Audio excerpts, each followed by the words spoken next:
İl ərzində ölkə üzrə 100 nəfər biznes və peşə təlimlərinə cəlb olunub. Bu barədə şəhid ailələri, müharibə iştirakçıları və onların ailə üzvlərinin məşğulluğuna və biznes təşəbbüslərinə dəstək məqsədi ilə həyata keçirilən Qarabağ Kobları layihəsinin 2025-ci il üzrə təqdimat mərasimində məlumat verilib. Bildirilib ki, layihə Bakı, Abşeron, Sumqayıt, Gəncə, Goranboy, Mingəçevirlə yanaşı Füzuli, Xocalı, Laçın və Şuşa şəhərlərini də əhatə edib. Təlimləri uğurla başa vuran iştirakçılar özü məşğulluq proqramı çərçivəsində seçdikləri istiqamətlər üzrə avadanlıqla təmin olunub.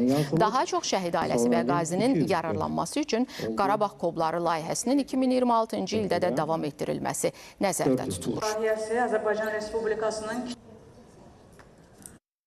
Şəhid ailələri və qazilərin sosial rifahının yaxşılaşdırılmasına yönələn bu təşəbbüsdə iştirakçılara maliyyə dəstəyi verilir, biznes planların hazırlanması, marketinq və sosial media marketinq kimi mövzularda təlimlər həyata keçirilir. Bununla yanaşı da iştirakçılar müxtəlif peşə sahələrində, o cümlədən gözəllik, dülgərlik, qənadı məlumatları və dərzilik kurslarına cəlb olunmuş, təlimləri tamamlayanlara isə müxtəlif sertifikatlar verilmişdir.